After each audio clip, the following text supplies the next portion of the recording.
Blood dripped from the emperor's knuckles, but it wasn't his own.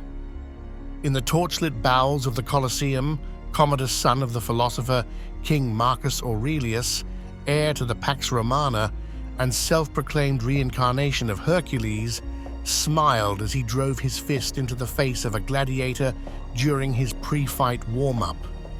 The man, paid handsomely to take the beating, knew better than to defend himself against the divine emperor. This was Commodus's favorite situation. Violence cloaked in pageantry, power expressed through spectacle. The marble corridors of imperial governance held no allure compared to the primal arena, where life and death hung by a thread as thin as a gladius's edge.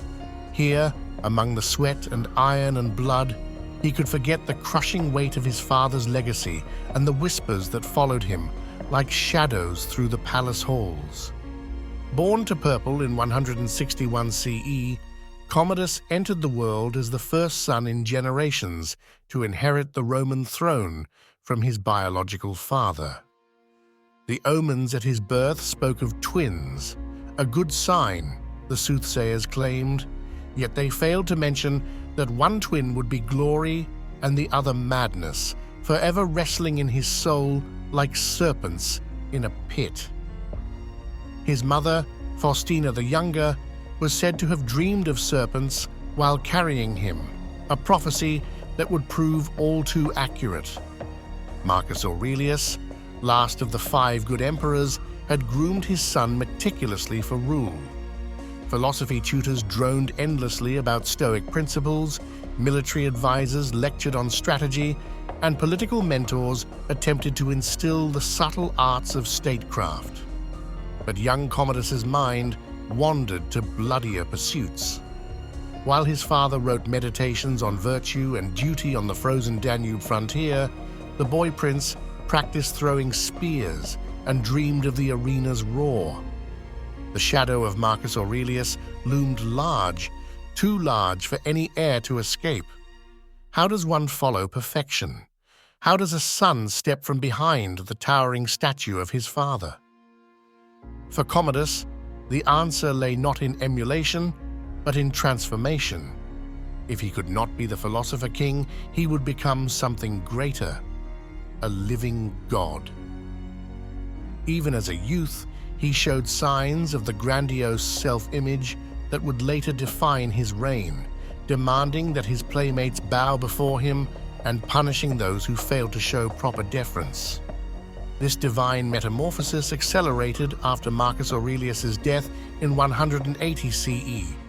At 19, Commodus found himself sole ruler of an empire spanning 3 continents, but Commodus simply shrugged it off, delegating actual governance to a rotating cast of favorites while he pursued his true passion, the gladiatorial games. In the arena, he found what the palace could never provide: immediate, visceral proof of his supremacy. Each killed ostrich, each slaughtered bear, each defeated gladiator fed his growing megalomania. He was particularly proud of his skill at killing ostriches, decapitating them as they ran past, their severed heads still blinking in confused protest as they tumbled through the sand.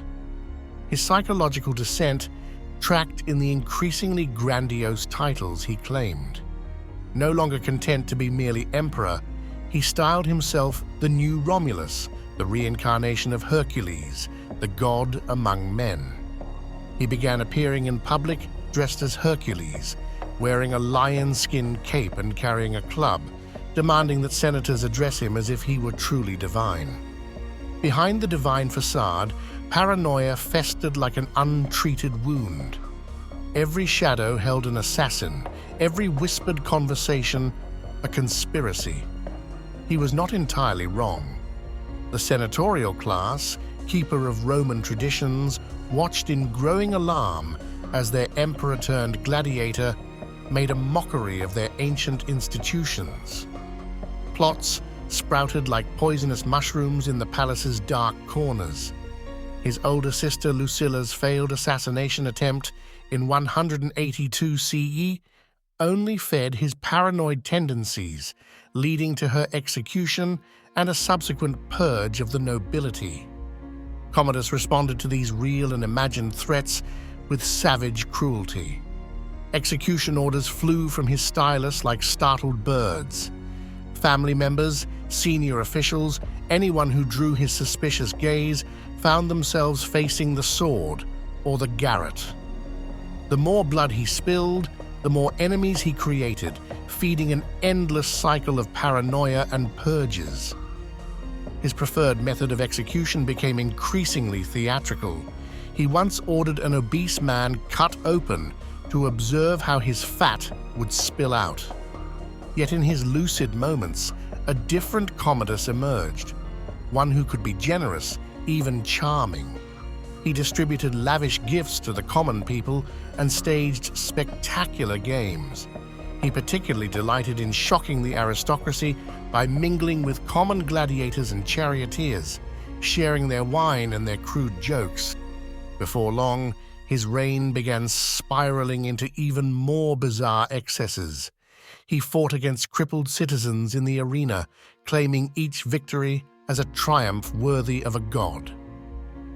He had statues of himself as Hercules erected throughout Rome, his face fixed in a rictus of divine confidence.